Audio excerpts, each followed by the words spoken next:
E aí, gente, sejam bem-vindos ao primeiro Blipcast, o seu programa de variedades e entretenimento geek. Estou aqui com os meus amigos Bruno Batista. Olá, meus caros ouvintes, bem-vindos ao nosso primeiro Blipcast. Igor Falcão. Fala, galera, beleza? É muito bom estar aqui com vocês hoje, eu espero que vocês curtam muito o nosso programa. Peter Maciel. E aí, galerinha, tudo beleza? Sejam bem-vindos ao nosso primeiro Blipcast, é uma honra estar aqui. Eu sou Francisco Mourão e está começando o primeiro Blipcast. Nosso tema de hoje é comunicação inclusiva no mercado de trabalho audiovisual, mais voltada para o mundo dos games e dos filmes, pois afinal de contas, o mercado dos games está se tornando cada vez mais popular hoje em dia e talvez até superior ao de filme de cinema e também de música. Bruno, fala um pouco pra gente sobre acessibilidade voltada para o mundo dos games. O que você tem pra gente? Bom, acessibilidade no mundo dos games, o que isso quer dizer? Nós sabemos que existem diversas pessoas com diversos tipos de deficiências, né? Entre elas, visuais, auditivas, motoras, intelectuais e assim por diante. São variáveis, cara, são muitas variáveis. Eu vou falar especificamente dos visuais.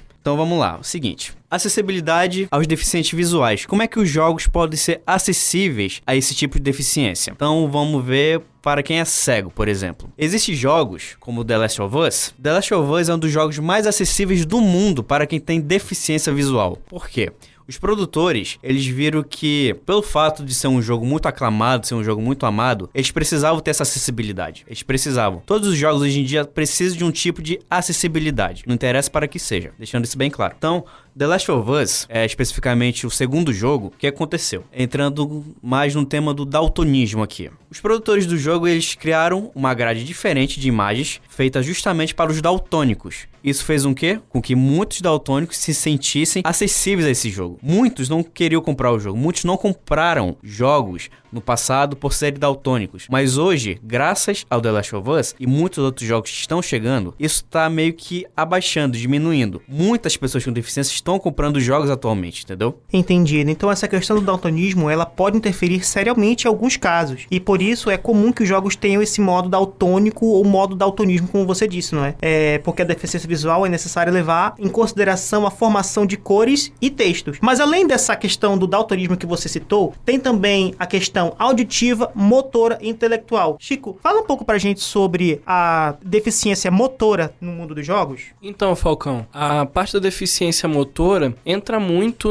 naquela questão do controle, né? Do quão o controle pode ser acessível pra pessoa. Porque eu vou dar um exemplo que é o controle do PlayStation 5, né? E inclusive no jogo do The Last of Us, o controle do PlayStation 5, conforme a adaptabilidade dele, variando de jogo pra jogo, vamos dizer, para armas o gatilho vai mudando, o gatilho se torna mais pesado para vários tipos de armas. E isso é muito importante porque torna a leitura da pessoa, principalmente da pessoa que não tem essa percepção inteira, justamente ou por não conseguir enxergar ou não conseguir ouvir, toda a sensação, o tremer do controle, torna isso muito mais fácil para a pessoa entender o que está acontecendo naquela situação. O mapeamento 3D, vamos dizer, do The Last of Us, que traz justamente essa leitura no controle, por mostrar onde tá os inimigos, mostra não, mas a pessoa entender a sensação de onde cada inimigo tá no campo de batalha, né? Isso daí é muito importante. Isso daí justamente deu a possibilidade de uma pessoa que viralizou muito na internet, que ela conseguiu zerar o The Last of Us no modo punitivo, justamente utilizando de toda a acessibilidade, tanto do controle como da parte visual e auditiva do The Last of Us. E todo mundo sabe que The Last of Us é completamente difícil, principalmente no modo punitivo, que é morreu, acabou.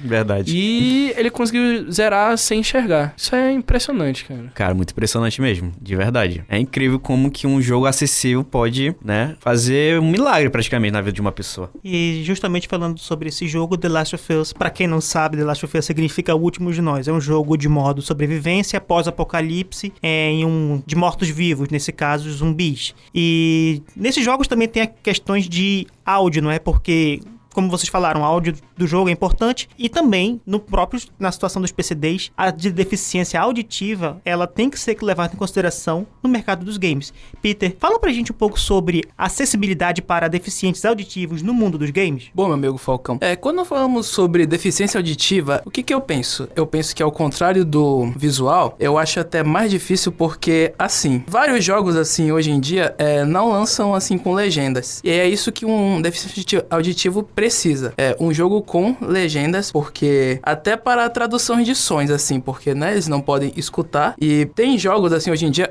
como, por exemplo, eu vou dar um exemplo do Marvel's Spider-Man, um jogo sensacional que eu joguei pra caramba. Ele tem dublagem e tal, mas também vem com legendas. E quando, assim, vem uma trilha sonora, já aparece lá logo, assim, música vibrante ou algo assim. Mas é isso. Esse é um dos motivos pelas quais, assim, esse tipo de deficiência, dificilmente, assim, eles conseguem, assim, jogar, sabe? Porque muitas coisas, assim, durante a gameplay acontecem por meio de efeitos sonoros e eles dão muitas dicas e interagem com o jogador. E vamos, assim, eu fiquei olhando umas pesquisas e eu descobri que a Ubisoft 95% de jogadores, assim, que jogam o Far Cry, eles começaram com legendas ativadas por padrão. Tipo assim, o jogo já começa e já tá a legenda ali. O próprio GTA também começa com legendas, né? Mas sim, cara, entra no modo também da questão do idioma, né? Que o idioma, como tá só em inglês, o GTA já entra nativamente com outros tipos de legenda, que acabam ajudando pessoas surdas, né? Sim, cara. E, assim, hoje em dia, tipo assim, vários jogos, assim, já chega, assim, com legenda. Tipo, tu entra...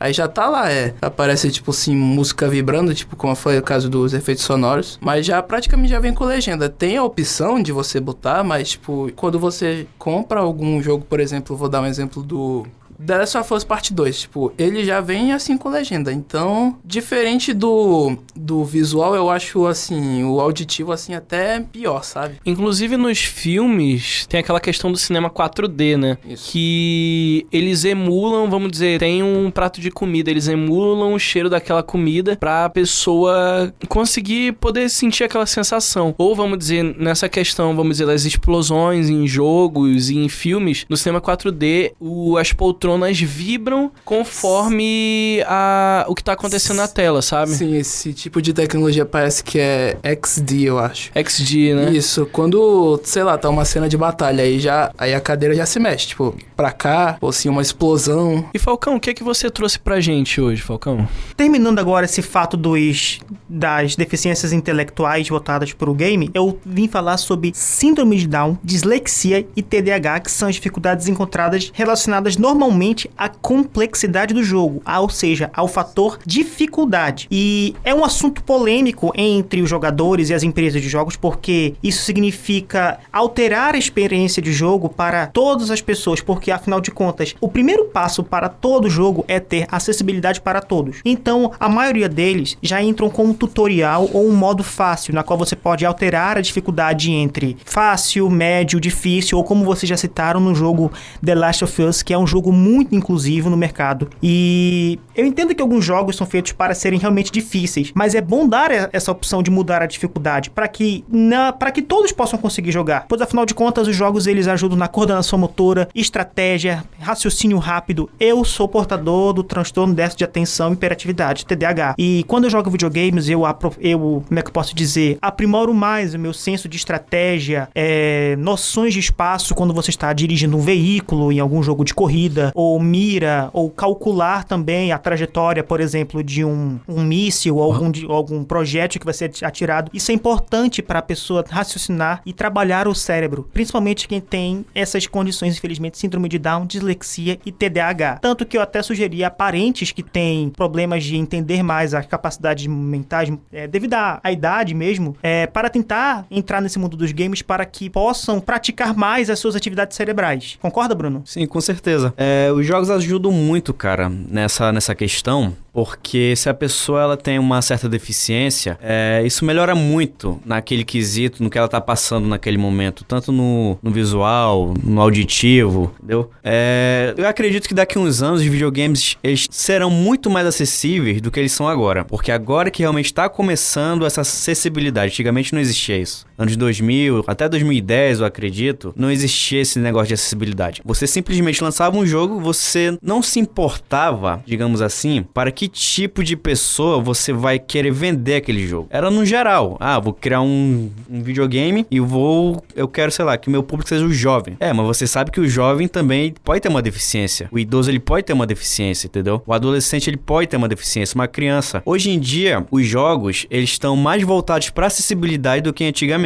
Inclusive, isso dá um impacto tão grande que não é à toa que o mercado dos jogos, ele é maior do que o cinema cinema e a música juntos, cara. Anos 2000 eu não acreditava nisso. Nunca pensei de verdade que os jogos poderiam passar do cinema e da música juntos, entendeu? Pra mim eu acho incrível isso, cara. E é impressionante que, com todo essa fama que o mercado de games está tendo no Brasil e no mundo, bater de frente com os filmes e músicas, ele tem que realmente abranger todos os públicos para que todos tenham essa experiência e possam se divertir jogando videogames. E agora, falando sobre o entretenimento de todos, o cinema, que é a sétima arte e é famoso por todo mundo, ela é voltada para o audiovisual, tanto auditivo e visual, mas a pergunta que eu faço é, ela é voltada para todas as pessoas? É uma arte inclusiva? É um entretenimento inclusivo? Eu deixo essa pergunta pra vocês agora. Cara, respondendo assim a sua pergunta, eu acredito que sim, porque vamos dar um exemplo. O filme Eternos aqui, todo mundo conhece, né? Marvel. Não foi um filme assim tão aclamado pela crítica, mas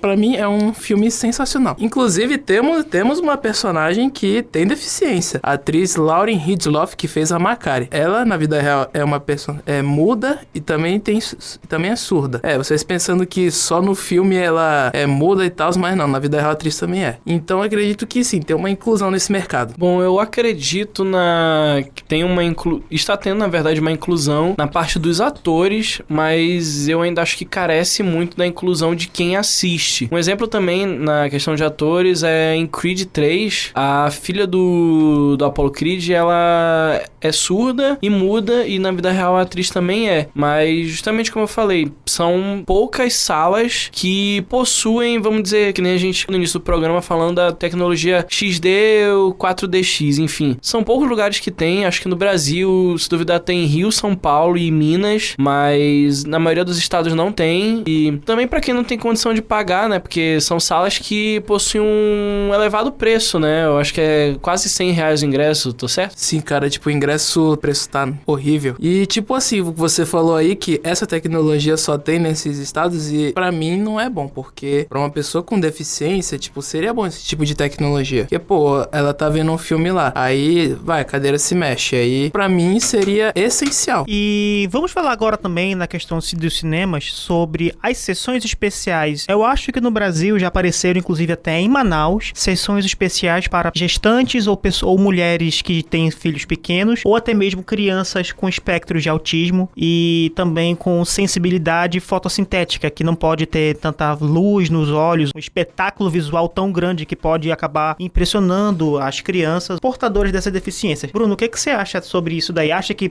pode melhorar mais isso daí? Deve ser mais estudado? Devem estar a par das pessoas que têm essa deficiência? Devem ouvi-las e saber o que elas querem no cinema? O que você acha disso tudo? Com certeza, Falcão.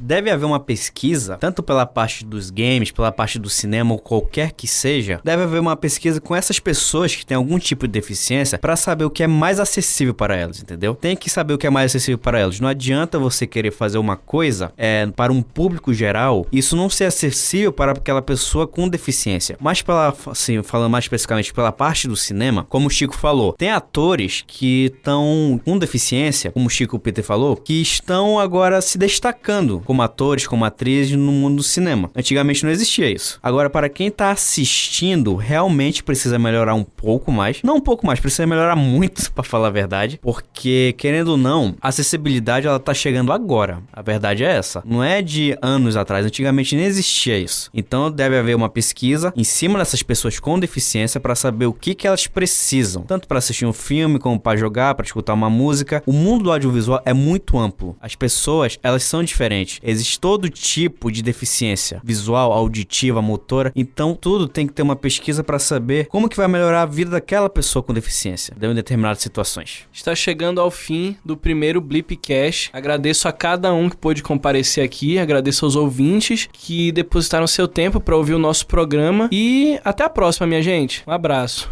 Beleza, galera? Muito obrigado pela participação de todos aqui. Foi bom debater esse assunto tão delicado e sensível com todos vocês. Fico muito feliz de ter compartilhado essas ideias com vocês. Eu espero que a nossa conversa aqui possa ser levada à frente, que as pessoas tenham mais interesse em querer ajudar a que todos sejam inclusos nesse mercado de trabalho e no entretenimento. Pode crer, cara. Então é isso, cara. Até o próximo Blipcast. Pessoal, é isso, meus caros ouvintes. Obrigado pela sua participação. Esse foi o primeiro Blipcast Blipcast, tá? O primeiro de muitos. E daqui a pouco nós estamos de volta com mais Blipcasts durante a semana. Obrigado. Pode crer. Tchau, tchau, gente. Um abraço.